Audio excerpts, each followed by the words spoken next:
Movie recapped here. Today, I'm going to explain a fantasy film called Miss Peregrine's Home for Peculiar Children. Spoilers ahead. Watch out and take care. In sunny Florida, Jake Portman is a teenager who feels like he lives a mundane life. He works at the local supermarket and is constantly bullied by his peers. The manager, Shelley, approaches him regarding a phone call waiting for him. She drives him to his grandfather Abe, but he warns Jake not to visit him that day because it is dangerous. Over the phone, Abe seems paranoid and frantic, but this does not bother Jake as he knows that his grandfather is diagnosed with dementia. At the street of Abe's house, Jake and Shelley spot a man with white eyes in the middle of the road. The man's eyes are white and he gives off a menacing vibe. As they make it to the house, he finds out that it is wholly ransacked and Abe is nowhere to be found. He alarmed Shelley that someone broke in, so she goes back to the car to find a gun. In the nearby woods, Jake sees Abe's flashlight from a distance. He comes toward it to investigate and finds out that it is completely drenched in blood. He goes deeper into the woods and sees his grandfather lying unconscious. With his eyes missing, Jake contacts 911 to ask for help. In the middle of the call, Abe grabs Jake's arm to warn him that he should go far away. Before his last breath, he tells Jake to go to the island and go to the loop of September 3, 1943. Jake is very puzzled by his grandfather's words, but he promises to do as he says. Anyway, Abe dies on the spot. As Shelley approaches them, a sinister-looking creature emerges from behind. Shelley shoots, but it appears that nothing is there and only Jake can see it. After the traumatic incident, Jake goes to therapy for mental assessment. He explains to his therapist that he is not sure if something is wrong with him. The whole situation of Abe's death deeply confuses him. This takes a toll on his mental well-being. He recalls the time when Abe told him fantastical stories about encountering monsters and other mythical creatures. However, Jake's father Frank was not too keen on the stories that Abe told. Whenever Abe told stories about a group home for children managed by Miss Peregrine, he also showed pictures to Jake. According to Abe, he used to live in that magical home. Every child in the house is unique in their ways. They possess strange abilities far from human knowledge. Little Jake asked Abe why he got sent to that island. He explained that it was because of monsters. Jake significantly believed that he even shared them with his peers. Because of this, he became a laughingstock. As Jake grew older, he stopped believing Abe's stories.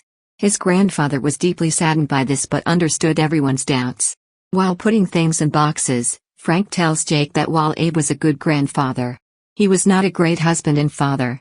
After they drive home, Jake's family and other relatives surprise him for his birthday. He does not seem thrilled and it somewhat overwhelmed him negatively. Instead of mingling with other people, Jake heads straight to his room. He is not entirely free because his aunt enters and gives him a book from Abe. The book is by Ralph Waldo Emerson, which contains a postcard from Miss Peregrine welcoming him to return.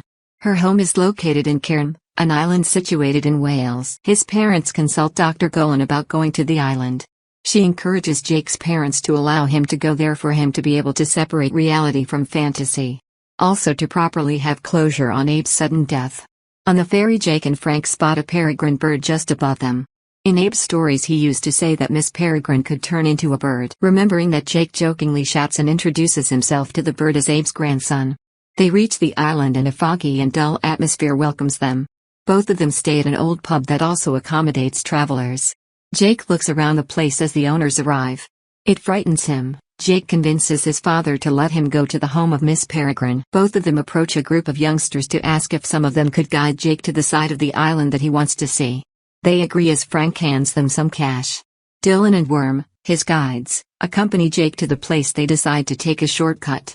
The two make fun of Jake and point in the direction of the house while they wait by the road. Finally, he sees the house and finds out that it is already in ruins.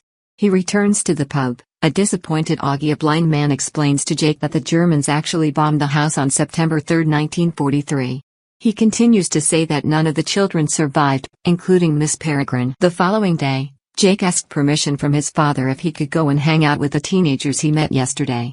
His father agrees and thinks that it is a fantastic idea, given that Jake lacks friends, but Jake heads to the children's home instead.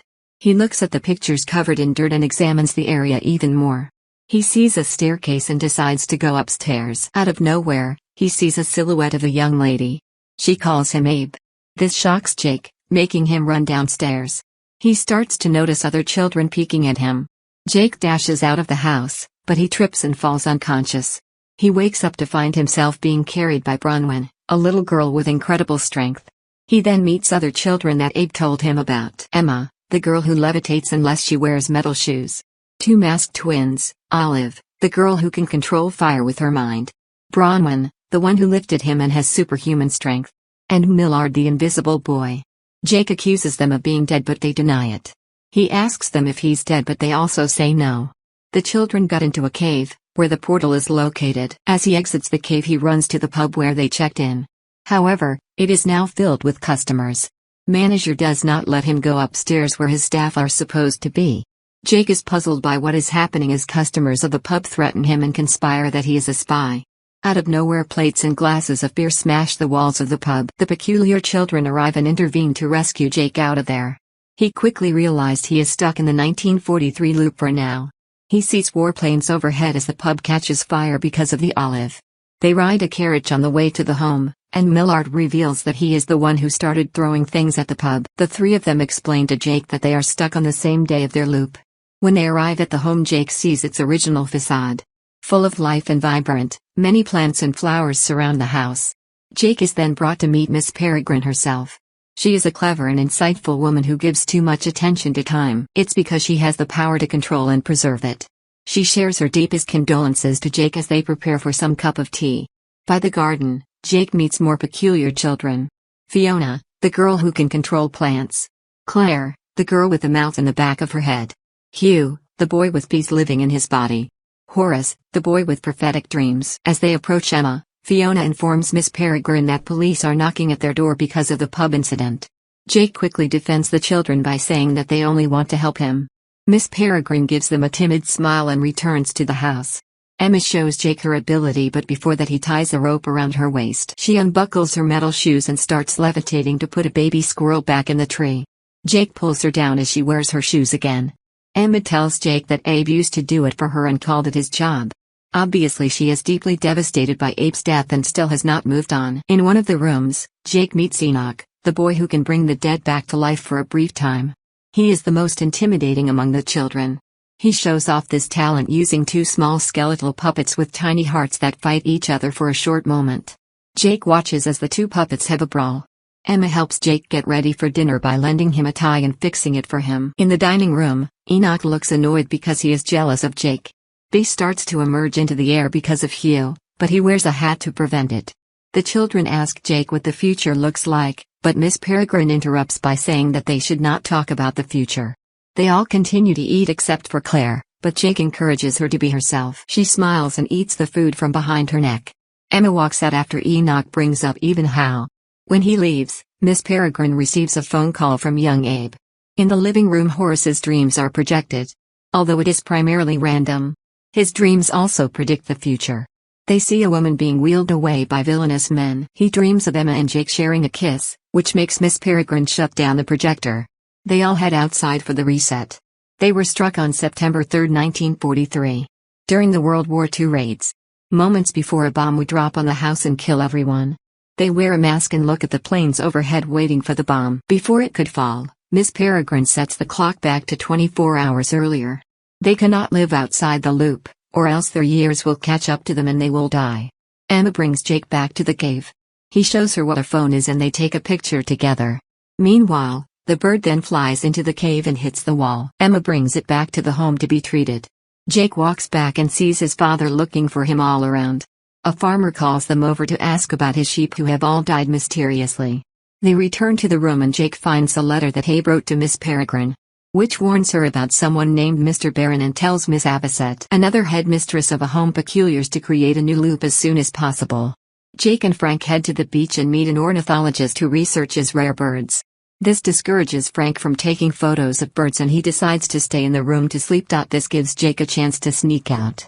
Miss Peregrine is treating the bird who is truly Miss Abbas, the same woman seen in Horace's dream, and one brine just like Miss Peregrine, which gives them an ability to turn into birds. Jake questions Miss Peregrine about Baron but she avoids giving answers. He comes across Enoch and Olive. Enoch brings Jake over to Victor's room, Bronwyn's brother who was killed by the same creature as Abe. His eyes are missing and Enoch reanimates him like a puppet to scare Jake. He runs downstairs and sees the rest of the children about to go for their daily walks. Back in the home, Miss Peregrine visits Victor and gives him a motherly hug. Even though he is now a lifeless body, Emma takes Jake to her secret hideout, which is a sunken ship deep beneath the ocean. Jake thinks that Emma would drown, but she doesn't. She blows him an air bubble so he could breathe underwater. And then blows the water out of the ship. The shipwreck is now completely dry. She brings out a box that even trusted her. Emma shows Jake photos of pallet people, including Mr. Barron, whom Jake recognizes as the man outside Abe's house the night he died. She reveals that Barron is the leader of bad peculiars and he hunts down loops in order to kill. Emma then tells Jake that he belongs to the peculiar world. He denies it and says that he is ordinary. To convince him, she brings Jake to watch Miss Peregrine walk with her crossbow over by a spot with a chalk outline of a creature. She is trying to hunt down the beast that killed Victor. A tall eyeless monster similar to the one Jake saw in the woods emerges, but it is only visible to him. Miss Peregrine shoots the gruesome creature with an arrow and it falls perfectly into the outline. Emma realizes that Jake's peculiarity is being able to see these monsters. Back at the house, Emma brings Miss Peregrine her book to explain who these creatures are. She reveals that the Baron and his cronies are Hologast, a different group of peculiars that hunt the good ones to live beyond the loops and live forever. She continues to tell that Baron performed an experiment using Miss Avocet because of her powers. But it backfired and turned him and the other Hollows into monsters. They managed to return to their human forms by consuming the eyes of other peculiars, especially the children. The more eyes they eat, the more human-like they appear. This gives Jake the realization that Baron ate his grandfather's eyes. Miss Avocet awakens and has now taken her human form. Afraid that Baron will come after the children, Miss Peregrine decides it is time to leave and find a new home in Lope. Emma and Jake argue because he does not want to go with them to another loop. He decides to go back through the portal. Jake returns by the beach and finds Frank worried sick. Augie is found dead by the rocks with his eyes missing as if something attacked him. Jake realizes that he has to warn the peculiars. His father stops him and says that it is dangerous to roam around when a lunatic is at large. However, Jake runs into the cave and the ornithologist follows him. Jake hears the man and the man admits that he is also peculiar. He then takes the form and appearance of Dr. Golan before revealing himself to be Baron. He introduces himself and continues to say that he also saw Jake at Abe's home. He turns his hand into a blade and holds it to Jake's throat to make him do as he says. While the peculiar children pack their things to transfer to another loop, Baron forces Jake to take him to Miss Peregrine's home. Miss Peregrine opens the door and is worried about the well-being of the children. Baron comes in and orders the children to come to him.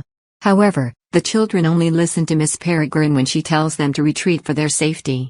Knowing that, Baron is waiting for his hollow friend to go after them. Jake being able to see them is their only hope for survival.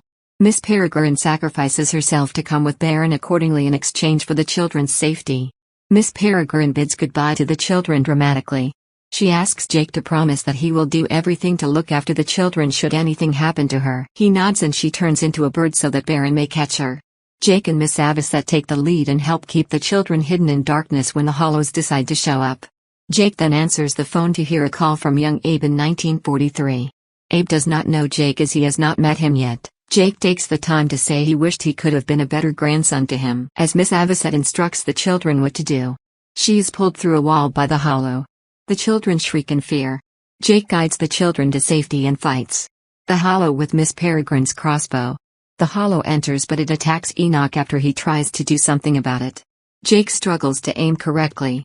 The Hollow throws Enoch around the room using its long tentacles. The children run to the attic as this happens. Finally, Jake successfully shoots the Hollow down just before it gets Enoch's eyes. It continues to follow them into the attic and bangs the door. They try to go out the window as Fiona controls a tree so they can take refuge in it. While they are on the roof, the Hollow enters the attic. They make it to the tree safely. Eventually the German plane drops the bomb on the house, killing the Hollow. The loop then closes for good and the children can never return to that home forever. Without knowing what to do, they head to the beach and plan to leave the island. All of the children work together to raise Emma's wrecked ship to the surface so they may head over to Blackpool where there is another loop. They use their strength and abilities to revive the ship. Successfully, it works, and they are set for the sail. Emma explains that since this loop was created in January 2016, they realize that they may prevent Abe's death from happening if they kill Baron there. They show the map to the rest of the peculiars and explain how timing is essential. They are all in a race against time. They arrive at the pier of Blackpool, which is a place that is very unfamiliar to them. All of them go through a haunted house where the Hollows are set to perform their experiment with Miss Peregrine and other winebrings. Jake and Emma enter the Blackpool Tower and try to lure some Hollows outside toward the pier. Emma unbuckles her shoes to catch Baron's attention and reveals that they managed to kill the hollow that attacks their home. They are successful at bringing the hollows to the pier. Passers-by are amazed to see Emma levitate. She gets stuck in one of the cable wires. A train is about to approach. Jake pulls her and saves her life. One of the hollows following them gets dragged by the train.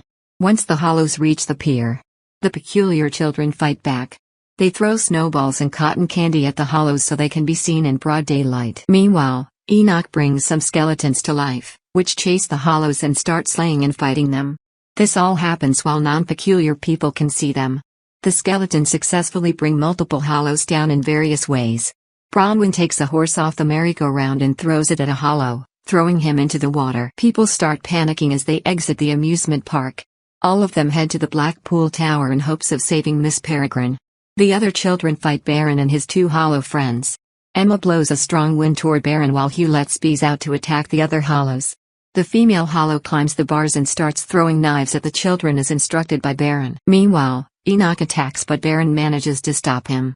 Olive also tries to set him on fire but he knocks her down. After Jake misses a shot with a crossbow, Bronwyn throws a cinema chair at Baron to distract him for a while. Baron manages to take the crossbow.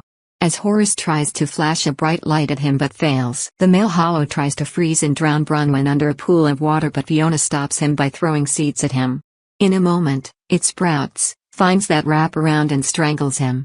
On the way to the Winebrins, Emma manages to bid time by blowing a strong breeze toward Baron again.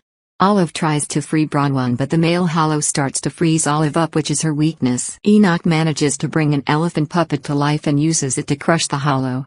The female, Hala, tries to attack the younger ones but she turns to stone after the twins remove their masks.